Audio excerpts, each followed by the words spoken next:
এই এবার কেয়ার হাসপাতালে তাকে স্লো পয়জনিং করা হয়েছিল, এবার কেয়ার হাসপাতালে চিকিৎসার নামে অচিকিৎসা করা হয়েছিল, এই এভারগ্রিন কেয়ার হাসপাতালে তার স্বাস্থ্যের নিরাপত্তা নিশ্চিত করা হয় নাই, তাকে যথেষ্ট চিকিৎসা দেওয়া হয় নাই, সঠিক চিকিৎসা দেওয়া হয় নাই।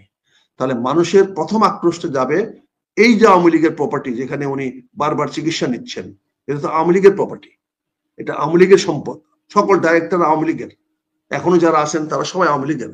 জানি না এর ইতিমধ্যে তারা ডাইরেক্টরশিপ বা শেয়ার ট্রান্সফার করে দিয়েছেন কিনা। এটা তো মূলত অ্যাপোলোর একটা অ্যাফিলিয়েটেড, এখানে যেমন গ্রামীণের ছিল এক সময় ওই টেলিনরের একটা অংশ, তারা হয়তো পরে শেয়ার বিক্রি করে দিয়ে চলে গেছে। তেমন এই এবার কেয়ারটা হলো মূলত ভারতীয় অ্যাপোলো চেইনের হাসপাতালের একটি অংশ। সে শেয়ারটা তারা এখন মেজর শেয়ার ছেড়ে দিয়ে মাইনর শেয়ার নিয়ে তারা আছে, আর মেজর শেয়ারটা এখন আওয়ামী লীগের কাছে আছে। কাজে এই হাসপাতালটা রক্ষা করতে হবে, কারণ কোনো একটা পক্ষ যার প্রতিযোগী যে হাসপাতালগুলো আছে সেটা কিন্তু আমার অনেক রাজনৈতিক দলের কাছে আছে। তারা কি চাইবে? তারা চাইবে এই সুযোগে এবার কেয়ার হাসপাতালটাকে ধ্বংস করে দেওয়া যায় কিনা। যারা গাজীর টায়ার ফ্যাক্টরিকে ধ্বংস করে দিতে পেরেছে, যারা অজস্র মিল কারখানাকে পুড়িয়ে দিতে পেরেছে, তাদের কাছে হাসপাতালটা ভেঙে ফেলা তো কোনো বিষয় না। কাজে এইটাকে বাঁচানোর জন্যই আজকে 3 স্টেজ নিরাপত্তা বলয় তৈরি করা হয়েছে, যাতে এই সম্পদ রক্ষা করা হয়। তাহলে সরকার কার স্বার্থে কাজ করছে? এখানে ভারতের অবশ্যই ডাইরেক্ট থ্রেট আছে, যে যদি এবার কেয়ার হাসপাতালে কিছু হয় তাহলে এবার কিন্তু সরকার তোমাকে আমরা ছাড়বো না, এখানে আমাদের সম্পদ আছে। যার ফলে এবার কেয়ার হাসপাতালকে প্রোটেকশন দেওয়ার নামে তো আসতে পারে না। ফলে নাটকীয় ভাবে ওনাকে প্রথম ঘোষণা করা হয়েছে উনি একজন অতি বিশিষ্ট ব্যক্তি, এবং তারপরে ওনাকে দেওয়ার জন্য সারা বাহিনী, 3 বাহিনী সহ এবং এসএসএফ কে গার্ড লাগিয়ে দেওয়া হয়েছে, এবং বাহিনী প্রধানদেরকেও সেখানে পাঠিয়ে দেওয়া হয়েছে দেখে আসার জন্য কিভাবে এটাকে ভালোভাবে প্রোটেকশন দেওয়া যায়। তো এই যে খেলাটা, এই খেলাটা তো আমাদের বুঝতে হবে। আল্লাহ তো আমাদেরকে এতটুকু এলএম দিয়েছে যে আমরা কিছুটা দেখে বুঝি যে বৃষ্টি হবে কি হবে না। আকাশের দিকে তাকিয়ে মেঘ দেখে তো কিছুটা বলতে পারি বৃষ্টিটা আসবে কি আসবে না। এখন এটা যদি আমাদের দোষ হয়ে থাকে, এটা যদি আমাদের অন্যায় হয়ে থাকে, ভুল হয়ে থাকে, আমার তো কিছু করার নাই। কিন্তু আমাকে এইভাবেই কথা বলতে হবে যে আমি এইভাবে চিন্তা করি, এই দৃষ্টিভঙ্গিতে চিন্তা করি। দ্বিতীয় নাটকটা সাজানো হচ্ছে তারেক রহমান সাহেব কেন দেশে আসেন না। তারেক রহমান দেশে না আসলে বিএনপি ক্ষতিগ্রস্ত হবে। তারেক রহমান কেন আসেন নাই, এটা একটা ব্যক্তিগত ব্যাপার ছিল। আজকে প্রথম আলো সেটা প্রকাশ করে দিয়েছে। প্রথম আলো পত্রিকা আজকে এটা প্রকাশ করে দিয়েছে, বলেছে যদি কোনো ব্যক্তি রাজনৈতিক আশ্রয় গ্রহণ করে ইংল্যান্ডে, তাহলে ওই ব্যক্তি কোনোদিন ওই দেশে ফিরে যেতে পারবে না, যে দেশের অরিজিনাল নাগরিক তিনি। তারেক রহমান সাহেব বাংলাদেশের নাগরিক, তিনি জীবনের ভয়ে, সরকারের চাপে, অতীত সরকারের চাপে উনি ইংল্যান্ডে, যুক্তরাজ্যে রাজনৈতিক আশ্রয় পেয়েছেন। কাজে তার পক্ষে ওই রাজনৈতিক আশ্রয় থাকা অবস্থায় তার পক্ষে পৃথিবীর যে কোনো দেশে যাওয়া সম্ভব হবে, কিন্তু বাংলাদেশে আসা সম্ভব হবে না। বাংলাদেশে আসার সঙ্গে সঙ্গেই ওনার রাজনৈতিক আশ্রয়টা বাতিল হয়ে যাবে, ভবিষ্যতে উনি রাজনৈতিক আশ্রয় পাবেন না, এবং পরবর্তীতে গেলে হয়তো নর্মাল ভিসা নিয়ে যেতে হবে। নর্মাল ভিসা দিবেন কি দিবেন না সেটা হলো ব্রিটিশ সরকারের নিয়ম বা ইচ্ছা। কিন্তু এখানে কি হচ্ছে, তাহলে আজকে প্রথম আলো কি নিউজটা ছাপাইলো, তারেক রহমান সাহেবের পক্ষে, তার অস্তিত্বের পক্ষে, তার ভবিষ্যৎ রাজনীতির পক্ষে, সে নিরাপদে থেকে বাংলাদেশের রাজনীতি করার স্বার্থে এবং জনগণকে ঐক্যবদ্ধ রাখার জন্য তাকে একটা নিরাপদ জায়গায় থাকতে হবে। সিপাহসালাররা সাধারণত পাহাড়ের চূড়ায় থেকে নিচে পাদভূমিতে যুদ্ধ চালায়। জেনারেলরা ঢাকার বাইরে আশপাশে থাকে, কিন্তু ওই বর্ডার লাইনে যায় না। তারেক রহমান তো আমাদের সিপাহসালার, আমাদের বিএনপির মূল চালিকা শক্তি, ওনার নিরাপত্তা প্রয়োজন আছে। আজকে উনি মায়ের অসুখে ট্র্যাপ করে এই ধরনের একটা ফাঁদ পেতে, ওনার যদি ওই সুযোগটা বন্ধ করে ওনার অবস্থানটা অনিরাপদ করা হয়। আর একটা জিনিস মনে রাখবেন, যেই শক্তি ক্ষমতাসীন শেখ হাসিনাকে বাংলাদেশ থেকে বিতাড়িত করতে পারছে, ওই শক্তি আগামী দিনে যে কোনো সরকারকে যে কোনো সময়ে বিদায় করার শক্তি এবং অর্থ এবং বৃত্ত রাখে। এটা তারেক রহমান বুঝতে পেরেছে, এটা অনুধাবন করেছে। আমি এসে ইলেকশন করে ক্ষমতায় গেলেও আমাকে ক্ষমতায় থাকতে দেওয়া হবে না, মানে এই কথাটা তিনি জনগণের সামনে বলতে পারবেন না, পরিষ্কার করতে পারবেন না, খোলাসা করতে পারবেন না। ফলে ওনাকে এখন একটা ঝুঁকি নিয়েছেন। একটা ঝুঁকি নিয়েছেন কি, যে আমি আমার মাকে স্যাক্রিফাইস করব, মাকে দেখা স্যাক্রিফাইস করব, আর আমার মাকে তো গিয়ে পাচ্ছি না আমি আর। উনি তো জানেন মায়ের কি অবস্থা। একমাত্র বাংলাদেশে 3জন লোক জানেন দেশমাতা খালেদা জিয়ার কি অবস্থা, এছাড়া তো আর কেউ জানেননি। কাজেই তিনি কি ভরসা এখানে ফিরে আসবেন, এত বড় ঝুঁকি উনি কিভাবে নেবেন, যখন পুরা বিএনপি উনি রক্ষা করতে পারবেন না। উনি বাংলাদেশে থাকলে বিএনপির উপরে যে অত্যাচার বিচারগুলো হবে সেগুলা প্রটেস্ট করতে গেলে উনাকে হয়তো ওনার বিরুদ্ধে সরকারে খড়গ নেমে আসতে পারে, বা একটি রাজনৈতিক দল, সশস্ত্র রাজনৈতিক দল, একটি সশস্ত্র রাজনৈতিক দল এই দেশে আছে যাদের সংগঠন, ছাত্র সংগঠন খুবই শক্তিশালী, খুবই দুর্দান্ত, এবং তাদের প্রচুর অস্ত্র আছে। তারা যে কোনো জায়গায় যে কোনো অ্যাকশন যে কোনো সময় করতে পারে। কাজে তারেক রহমানের জীবন এখানে নিরাপদ নয়। ফলে উনি নিরাপদে থেকে বাংলাদেশি নেতৃত্ব দেখ, এটাও আমি সুপারিশ করব। এটা ছিল দ্বিতীয় নাটক। বলো ভাই, বলেন প্লিজ। আচ্ছা ভাই, তাহলে তাহলে তাহলে কি বিএনপি মহাসচিব বা সালাউদ্দিন সাহেব যেটা বলছেন যে উনি আসছেন, এই আসছেন বলাটা কি গত ওই কয়েক মাস ধরে যেটা বলছেন যে উনি আসবেন, কিন্তু আপাতত উনি আসছেন না, নাম্বার 1। নাম্বার 2 হচ্ছে ওই অস্ত্র যে দেশে আছে, এই অস্ত্রগুলোও কি তারেক রহমানের জন্য ঝুঁকিপূর্ণ কিনা? আপনার দুটি প্রশ্নে হ্যাঁ, দুটি প্রশ্নের উত্তরে হ্যাঁ। ওনারা যেটা বলতেছে বারবার অতীতে যেমন বলে আসছে, এবারও একইভাবে জনগণকে স্তুতি দেওয়ার জন্য, জনগণের কাছে একটা সান্ত্বনা দেওয়ার জন্য কথাগুলো বলছেন। কিন্তু বাংলাদেশ শেষ নিরাপত্তার জন্য, বিএনপির নিরাপত্তার জন্য, বিএনপির সংগঠনকে টিকে রাখার জন্য তারেক রহমানের এখন বাংলাদেশে আসাটা চরম ঝুঁকিপূর্ণ হবে। এত বড় ঝুঁকিপূর্ণ হবে যে তারেক রহমান আজকে মাইকে দেখতে আসবে, সেই তারেক রহমান রাজনীতির মাঠে কাজ করতে গিয়ে দেশমাতা খালেদা জিয়ার কাছে চলে যান কিনা, এই সন্দেহ তো উড়িয়ে দিতে পারবেন না আপনি, এই সম্ভাবনা তো উড়িয়ে দিতে পারবেন না। কারণ তাদের কাছে সেই ক্ষমতা আছে, তারা সশস্ত্র গোষ্ঠী, তাদের কাছে আছে, এবং পুলিশ তাদের কিছু বলবে না। কারণ পুলিশ অতীত দেখা গেছে যাদের কাছে ক্ষমতা তাদেরকেই পুলিশ মানে, যার হাতে ক্ষমতা নাই পুলিশ তাকে কখনোই মানে না, কখনোই কেয়ার করে না। কাজেই তারেক রহমান সাহেবের এই নাটকটা তারা সরকার সাজাচ্ছে এই জন্য যে পুরো ব্লেমটা যেন তারেক রহমানের উপর দেওয়া যায় যে দেশমাতা খালেদা জিয়ার মৃত্যুতেও উনি দেশে আসেন নাই। এটা কিন্তু নেগেটিভ প্রপাগান্ডা চালানোর জন্য। কিন্তু আমি দৃঢ়ভাবে বলতে চাই, অত্যন্ত কঠিন ভাবে বলতে চাই, সুস্পষ্ট বলতে চাই, দেশমাতা মারা গেল তারেক রহমানের দেশে আসা উচিত হবে না। বিএনপিকে নিরাপদ করতে হলে, বাংলাদেশে শান্তি নিশ্চিত করতে হলে, বাংলাদেশের অস্তিত্ব টিকায় রাখতে হলে তারেক রহমান সাহেবকে নিরাপদে থেকে রাজনীতি করতে হবে, ওনাকে নিরাপদ জায়গায় থেকে করতে হবে। ওনাকে এই ট্র্যাপে ফেলে আজকে মৃত মাকে দেখার জন্য আসার কোনো প্রয়োজন আছে বলে আমি মনে করি না, এবং আমি বিশ্বাস করি ওনার না আসা এবং আসা উচিত হবে না। আমার স্বার্থে, দেশের স্বার্থে, জনগণের স্বার্থে, তথা আমার সমগ্র বিএনপির নেতা কর্মীদের স্বার্থে। ইমোশন সবসময় কাজ করে না, বাস্তবতা আর আবেগ এক জিনিস নয় বন্ধুরা।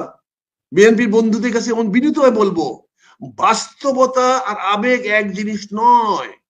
আমরা কেউ তারেক রহমানকে কম ভালোবাসি না, তারেক রহমানের প্রতি আমাদের আনুগত্য কারো কম নয়, আপনাদের সবার আনুগত্য সমান, আমরা সবাই ওনার প্রতি আনুগত্যশীল। কিন্তু উনাকে এখন আপনি এসে বাঘের খাঁচায় ঢুকতে বলেন, যেই বাঘ আপনার নিয়ন্ত্রণে নাই, এটা আবেগ হবে না বন্ধুরা? এই আবেগটা আপনাকে সব সহ্য করতে হবে। তারেক রহমান সাহেব লন্ডনে থেকে দোয়া করলে মায়ের কাছে দোয়া আসবে, শেষ দেখা বলে কোনো কথা নাই। এই ভাবব্যক্তি বেরিয়ে আসতে হবে। মৃত ব্যক্তিকে দেখলে তো লাভ নাই, মৃত ব্যক্তি জানে না কে আমাকে দেখলো কে দেখলো না। কাজেই এখানে এই ভাবাবেগটাকে কন্ট্রোল করতে হবে, সংকুচিত করতে হবে। তাহলে আপনি সরকারের নাটকটা থেকে আপনি নিজেকে রক্ষা করতে পারবেন এবং বিএনপি রাজনৈতিক শক্তি হিসাবে টিকে থাকবে। কারণ তারেক রহমান সাহেব যেখানে থাকুক না কেন, তাকে তার নির্দেশ অমান্য করার মতো কোনো নেতা এখনো বিএনপিতে তৈরি হয় নাই। আর যদি নির্দেশ অমান্য করার মতো কোনো নেতা তৈরি হয়, এই বিএনপির ভাইরা তাকে টুকরো টুকরো করে ছিঁড়ে ফেলবে। মুরগিকে যেমন টেনে রান ছিঁড়ে ফেলে, ওই নেতাদের রান তারা টুকরো টুকরো করে ছিঁড়ে ফেলবে। বিএনপির নেতারা, তৃণমূলের নেতারা কতটুকু নিবেদিত দলের জন্য, তারা কতটুকু জীবন দিতে পারে, আগায় যেতে পারে, এটা একমাত্র যারা তাদের কাছে কাজ করে, যাদের সঙ্গে কাজ করে, শুধু তারাই জানবে। অন্যদের পক্ষে জানা সম্ভব নয়। সঠিক নেতৃত্বের কারণে আমাদের তৃণমূল বিএনপিকে বারবার বিভ্রান্ত করা হয়েছে, ফলে তারা এখনো সফলতা নিয়ে আসতে পারে নাই। ইনশাল্লাহ আগামীতে বিএনপির সফলতা আসবে এই বিএনপির তরুণ উদীয়মান নেতৃত্বের কারণে, এবং তারাই তৃণমূল বিএনপিকে নিয়ে বাংলাদেশের বিএনপির বিজয় ছিনিয়ে আনবে তারেক রহমান সাহেবের নেতৃত্বে।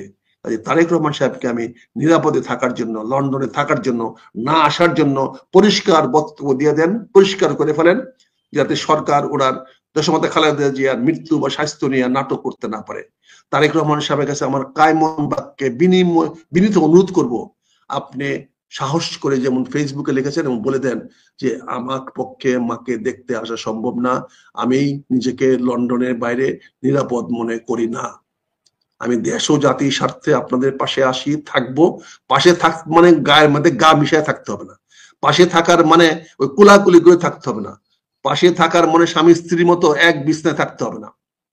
পাশে থাকা মানে আপনার স্বার্থ, আপনার নিরাপত্তা, আপনার ভবিষ্যৎ, আপনার সুখ, আপনার শান্তির পাশাপাশি আমি আছি, সেটা বুঝতে হবে, সেটা বুঝার চেষ্টা করেন পাশাপাশি কাকে বলে।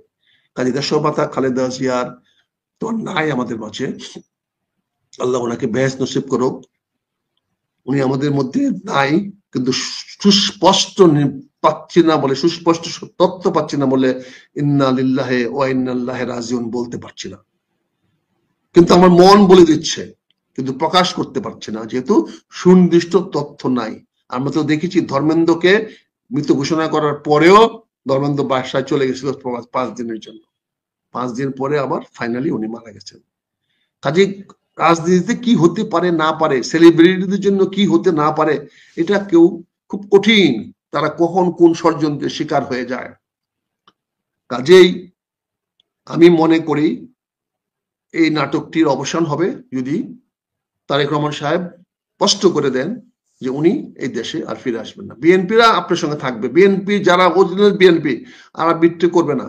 আর যেগুলা যে নমিনেশনের জন্য আসে, পদের জন্য আসে, এগুলো তো কোনো ফ্যাক্টর না, এগুলো আসবে যাবে। এগুলো হলো মানে কি বলে, খারাপ লাগে বলতে কথাগুলা, এগুলা কুকুরের ছানার মতো, ওই যেদিকে দুধ দেখবে, যেদিকে রস দেখবে, ওদিকে তারা যাবে।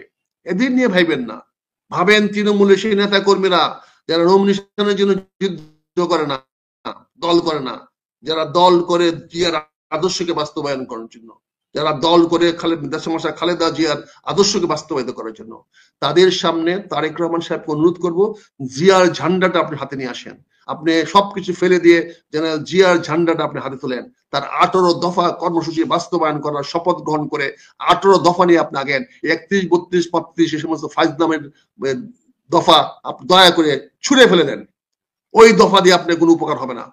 আপনার মুক্তি, আপনার প্রাণ একমাত্র 18 দফা, শহীদ রাষ্ট্রপতি জিয়াউর রহমানের 18 দফা। সেই 18 দফাতে কি আছে সেটাও জানার দরকার নাই।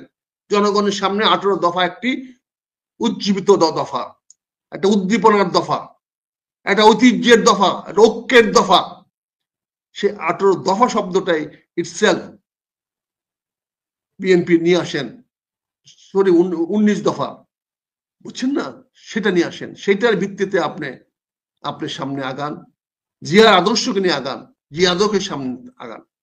আর তৃতীয়ত হলো বিদেশে পাঠানোর যে নাটকটা করা হচ্ছে, এই নাটকটা বন্ধ করেন। পৃথিবীর কোনো ডাক্তার বলবে না এরকম একটা রোগীকে সামনে নিয়ে আসেন। আপনি তো বলেছেন যে ওষুধ উনি নিতে পারছেন, একবার বললেন না কেন যে মুখে নিতে পারছেন ওষুধটা? ইনজেকশন এগুলো তো দেওয়াই যায়। যখন ভেন্টিলেটর থাকে তখন ভেন্টিলেটর কাজ করে, তখন হার্ট কাজ করে না, হার্টের ফাংশনটা ভেন্টিলেটরে কাজ করে।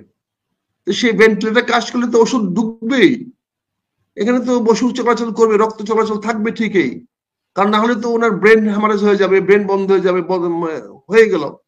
ফলে ভেন্টিলেটর দিয়ে তোকে রাখতে আছেন আপনারা, যতক্ষণ ভেন্টিলেটর চলবে ততক্ষণ পর্যন্ত ওনার শ্বাস প্রশ্বাস চলবে, যতক্ষণ পর্যন্ত শ্বাস প্রশ্বাস চলবে ততক্ষণ যে কোনো ইনজেক্টেড ওষুধ আপনি তাকে দিতে পারবেন, স্যালাইন দিতে পারবেন, খাবার দিতে পারবেন, তাকে বাঁচিয়ে রাখার জন্য যে প্রোটিন দেওয়া দরকার, নিউট্রিশন দেওয়া দরকার দিতে পারবেন, এবং রোগের জন্য নিরামুক্ত করার জন্য অ্যান্টিবায়োটিক দিতে পারবেন, যে কোনো ওষুধ দিতে পারবেন।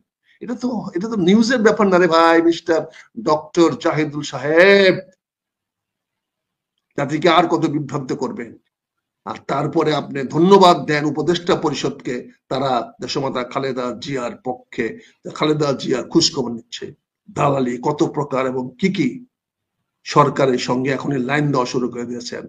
উপদেষ্টা পরিষদের নেতারা, উপদেষ্টা পরিষদ সদস্যরা কে খোঁজ খবর নিচ্ছে না হচ্ছে আপনার কি রে বাবা? আপনার রুগী মারা যাচ্ছে আর কে খোঁজ খবর নিচ্ছে সেটা নিয়ে আপনি ব্যস্ত আছেন।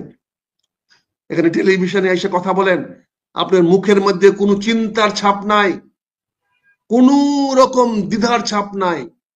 আপনার ফেস দেখেন, ফেস মানুষের অন্তর বলে, মানুষের ফেস দেখলে বোঝা যায় মানুষের অন্তরে কি আছে। আপনি একবার দেখছেন টেলিভিশনে যে টক শো এগুলা যে প্রেস বেশি দিচ্ছেন, আপনার চেহারা কি বলেন? ডাক্তার রিচার্ড বিলিকে আপনারা নিয়ে আসছেন, ডাক্তার রিচার্ড বিলি কিসের বিশেষজ্ঞ সেটা বলেন না কেন? পৃথিবীতে তো এখন আর কোনো ডাক্তার সাধারণ ডাক্তার বলে কিছু নাই, সবাই কিছু না কিছুর বিশেষজ্ঞ। আপনি চীন থেকে ডাক্তার নিয়ে আসেন, কি কি বিশেষজ্ঞ নিয়ে আসতেছেন এটা বলেন না কেন? এবং তারা আজকে আসবে, তার মানে আপনি আমাদের কি বলতে চাচ্ছেন? সেই বিশেষজ্ঞ কারা? কতগুলো চীনার নাম দিয়া, কত ডাক্তার নাম দিয়ে আপনি আনলেন, নিলেন, চলে গেলেন, বাস। রিচার্ড বিলিকে, তার একাডেমিক যোগ্যতা কি, কি বিষয়ে বিশেষজ্ঞ, তার পার্সোনাল সিভি জানতে চাই আমরা। রিচার্ড বিলি ব্রিটিশ ডাক্তার নাম দিলে আমাদের লাফায় পড়তে হবে, তাহলে হবে এটা? সাধারণ মানুষকে আর কত ধোঁকা দেবেন? রূপবানের গান শুনে মানুষকে আর কত মানুষকে ভুল পথে নিয়ে যাবেন, বিভ্রান্ত করবেন? ডক্টর রিচার্ড বিলি আনছেন, তাকে খবর দিচ্ছেন যুক্তরাষ্ট্রের ডক্টর বিলি, আর যুক্তরাষ্ট্রের রিচার্ড বিলি মতো আরো কত শত ডাক্তার আছে, তাদের দেশে সব স্পেশালাইজেশন। কেন বলছেন না উনি কোন রোগের বিশেষজ্ঞ? ম্যাডামের তো অনেকগুলো রোগ হয়েছে। উনি কি হার্ট স্পেশালিস্ট? উনি কি লাং স্পেশালিস্ট? উনি কি কিডনি স্পেশালিস্ট? উনি কি হাইপারটেনশন স্পেশালিস্ট? উনি কি লিভার স্পেশালিস্ট? কোনটা? নাকি উনি মৃত ডিক্লেয়ার করার বিশেষজ্ঞ, স্পেশালিস্ট? কে মৃত না এটা ডিক্লেয়ার করার বিশেষজ্ঞ। রিচার্ড লিকে আপনি এনেছেন যুক্তরাজ্য থেকে, আমরা জানতে চাই সেই ডক্টরটা কে, তার কি তার ক্রেডেনশিয়াল প্রকাশ করেন। আমি জানার চেষ্টা করবো আধা ঘন্টার মধ্যে রিচার্ড বিলি কি, যদি আমি জানতে পারি, আমি যদি রিচার্ড বিলির ব্যাকগ্রাউন্ড জানতে পারি, আমি চায়নার কোন কোন ডাক্তার আসতেছে সেটা জানার চেষ্টা করব। আধা ঘন্টার মধ্যে জানতে পারি, আতিক পুনি আমি আবার তোমার অনুরোধ করব, আমাকে একটা সুযোগ দিও, আমি সেটা কথা বলবো। আমার এখন থেকে পরবর্তী আধা ঘন্টা আমার কাজ হলো আমি রিচার্ড বিলিকে তার তথ্য বের করার চেষ্টা করব, এবং চীনা বিশেষজ্ঞ যারা আসতেছেন তাদের নাম ধাম কি এটা আমি জানার চেষ্টা করবো, এবং তারা কারা, আদৌ তারা বিশেষজ্ঞ কিনা, আদৌ তার ডক্টর কিনা, আমি অথেন্টিক নিউজ পাবো ইনশাল্লাহ।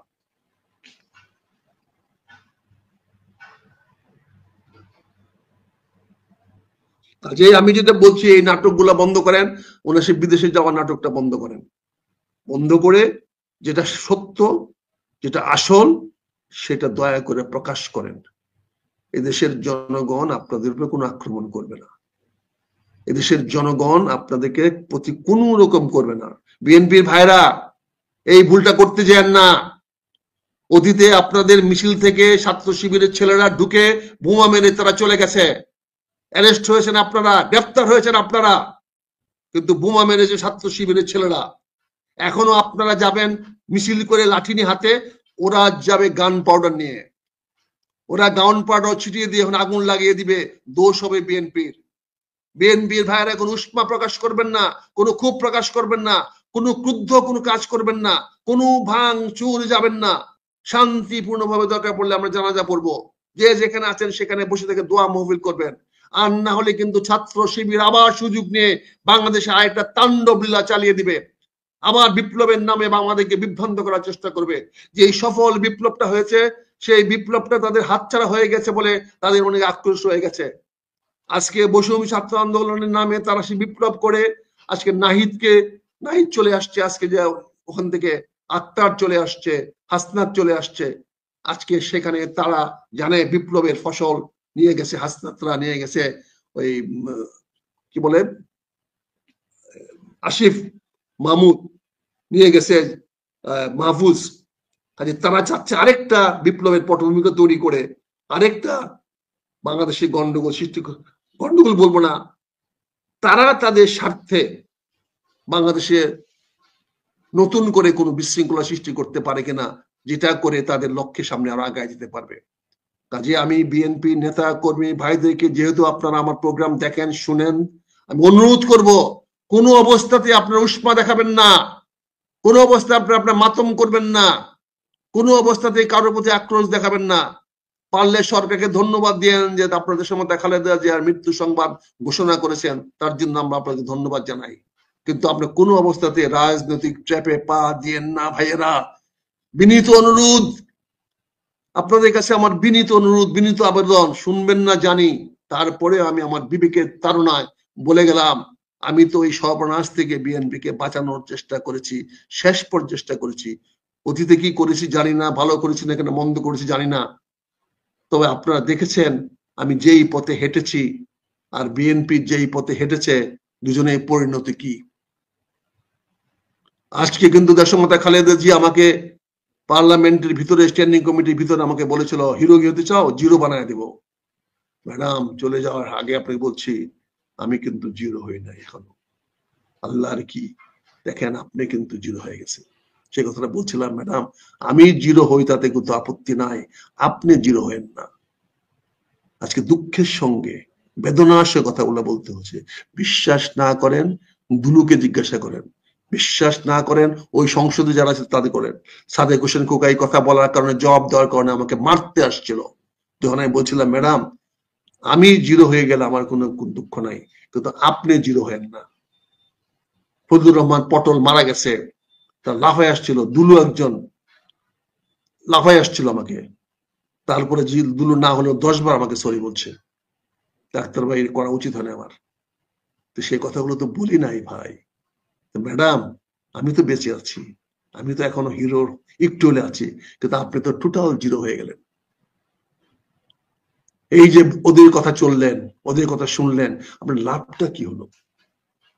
ক্ষমতা তো আপনি এমনিও যেতেন, ক্ষমতা আপনাকে কেউ ঠেকাতে পারতো না, আগামীতে কেউ ঠেকাতে পারতো না, অতীতে কেউ ঠেকাতে পারতো না। শেখ হাসিনার উত্থান হতো না যদি আপনি সঠিক রাজনীতি করতেন। আওয়ামী লীগ দেশে ফিরে আসতে পারতো না, ভোটের মাঠে কখনোই ফিরে আসতে পারতো না। আর আওয়ামী লীগের পক্ষে সেনাবাহিনী কিন্তু ষড়যন্ত্র করানো সম্ভব ছিল না। আওয়ামী লীগ সুযোগটা নিয়েছে এবং সেখানে ক্ষমতা এসে মুস্তাফিজকে ঢুকাই দেয়া, জেনারেল মুস্তাফিজকে ঢুকাই দেয়া, রিটায়ার্ড মেজর জেনারেলকে সরাসরি জেনারেল বানায় দেয়া, তাকে দিয়া সেনাবাহিনীকে একটা বিশেষ গোষ্ঠী তৈরি করে ফেলেছে, যারা কিন্তু এখন সেনাবাহিনীর গ্রাস লেভেল পর্যন্ত আছে। কাজে আপনার কাছে আমার বিনীত অনুরোধ, জনগণের কাছে বিনীত অনুরোধ, বিএনপির কাছে বিনীত অনুরোধ, দেশমাতা খালেদা জিয়ার মৃত্যুটাকে আপনারা স্বাভাবিকভাবে নেবেন, অতি স্বাভাবিকভাবে নেবেন, কোন উষ্মা প্রকাশ করবেন না, কোন রকম ক্রোধ দেখাবেন না। এটা আল্লাহ, আল্লাহ মালিক, আমাদের হায়াত মতের মালিক আল্লাহ। এটা নিয়ে এই গ্রামে একজন মারা গেলে পরে একটা গ্রাম পুরাই দেওয়ার মতো অবস্থা হয়, মার্ডারের কেসে আসামি দিতে হয়। আমরা যদি এগুলো করি তাহলে আমরা কিন্তু মার্ডার কেসে আসামি হব। আমরা যদি ক্রোধ দেখাই, যেমন গ্রামে দুইটা বাড়িতে মারামারি হলে বা কেউ মারা গেলে আরেকটা পক্ষকে দায়ী করে গ্রামকে গ্রাম উজাড় করে দেয়, পুরাইয়া দেয়, ভাঙ্গে দেয়, এরকম সুযোগ কিন্তু কেউ নিতে পারে আমাদের মধ্যে থেকে। তাহলে সাবধান থাকবেন, হুঁশিয়ার থাকবেন। রাজনীতি বড় জটিল হয়ে যাচ্ছে। আজকে পুনিয়া যেটা বলছে ডক্টর ইউনূসের চোখে সর্ষে ফুল, হ্যাঁ অনেকটা সর্ষে ফুল। যদি সংঘাতটা হয়ে যায়, প্রথম শিকার হবে এই সরকার। যদি সংঘাত তৈরি হয় বাংলাদেশের মাটিতে আবার, এবার সবার আগে শিকার হবে ডক্টর মোহাম্মদ ইউনূস। ওনার কথা তখন কেউ শুনবে না, ওনার নিজের পক্ষ তো শুনবেই না, আর আমাদের তো শোনার প্রশ্নই ওঠে না। মাঝখান থেকে বাংলাদেশটা ত্রিখণ্ডিত হবে এবং আওয়ামী লীগ বীর দর্পে, শেখ হাসিনা বীর দর্পে বাংলাদেশের ঢাকার রাজধানীতে এসে নামবে। কাজেই প্লিজ আপনাদের সবার কাছে বিনীত অনুরোধ, ট্র্যাপে পা দিয়েন না, ফাঁদে পা দিয়েন না। এই সরকার ফাঁদটা পুরা করার চেষ্টা করছে, একটার পর একটা ভাবে ফাঁদটা পুরা করার চেষ্টা করছে। এই ফাঁদ যখন কমপ্লিট হবে তখনই তারা ঘোষণা করবে দেশমাতা খালেদা জিয়া বিদেশ যাবে না আল্লাহর কাছে যাবে। আমার যেটা মনে হয় উনি ইতিমধ্যে হয়তো আল্লাহর কাছে চলে গেছেন। এইটুকুই আমার বক্তব্য থাকলো। সাবধান থাকবেন, হুঁশিয়ার থাকবেন। আবারও অনুরোধ করছি, কোন অবস্থাতে কোন রকম ধ্বংসাত্মক কার্যে নিয়োজিত কেউ হবেন না, কেউ হবেন না, কেউ হবেন না।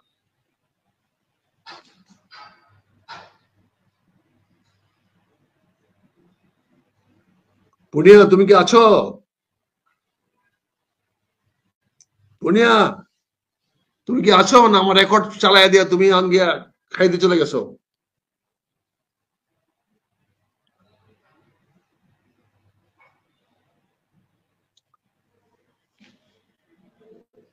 কাজে আমি কথাগুলো আপনাদের কাছে এই জন্য বলছি যে সাবধানের মান নাই।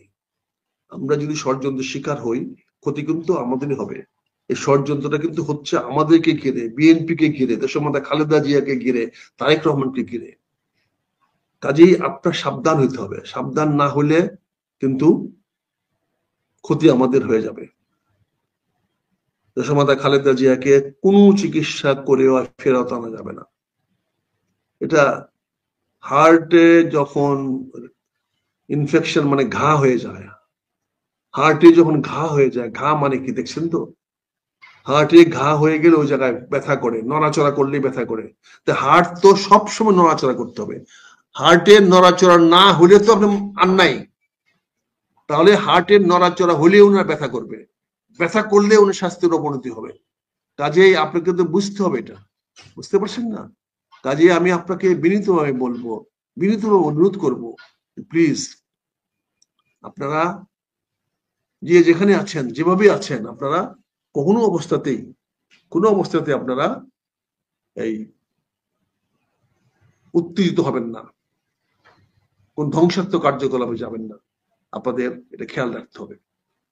বাংলাদেশের আজকে অনেকে শান্তি বাহিনী নিয়ে কথা বলে, পার্বত্য চট্টগ্রাম নিয়ে কথা বলে। আপনাকে জানেন পার্বত্য চট্টগ্রামে কখন গন্ডগোল শুরু হয়েছিল? সেখানে মুসলিম বাংলা বলে একটা আন্দোলন হয়েছিল। এই যে আজকে রাখাইন, আজকের আকিয়াব, আজকের আরাকান দিয়ে তখন পরাধীরা ওখানে গিয়ে তারা লংডুতে মুসলিম বাংলা প্রথম প্রতিষ্ঠা করেছিল। তারা দাবি করেছিল ওই পাহাড় গুলা হবে মুসলিম বাংলার অংশ। 72 সনের 16 ডিসেম্বর রাত্রেই এই ঘোষণাটা তাদের আসছে, এবং ওটার মাধ্যমে সালাউদ্দিন কাদের চৌধুরী সহ আরো অনেকেই বাংলাদেশ থেকে পালিয়ে গিয়েছিলেন। যারা ওর ভিতর দিয়ে পালিয়ে গিয়েছিলেন অনেক নেতারা, যারা পরবর্তীতে বাংলাদেশে এসে আবার প্রবেশ করেছেন। কাজেই এই মুসলিম বাংলা কিন্তু ওনারাই সৃষ্টি করেছিলেন। আজকে আমার এক বন্ধু সেনাবাহিনীর এক সাবেক অফিসার পার্বত্য চট্টগ্রামকে নিয়ে মায়া কান্না করেন। কেন? পার্বত্য চট্টগ্রামের বাসী তো পার্বত্য চট্টগ্রাম, সেখানে তো আমি আপনার বাসী না। আমরা কেন পার্বত্য চট্টগ্রামে গিয়ে ওখানে সেটেল হবো? পার্বত্য চট্টগ্রামের, বরিশালের, কুমিল্লার। ওখানে গিয়ে তো আমি বরিশাল দেশ বানাতে পারবো না। কেন তাদের অধিকারকে বঞ্চিত করবো? বরিশালের লোকের অধিকার বঞ্চিত করবো? এই ঢাকা শহরকে মহানগর বানাতে গিয়ে আপনি কত লক্ষ লক্ষ মানুষকে উচ্ছেদ করেছেন। তারাও তো একটা উচ্ছেদ হয়েছে।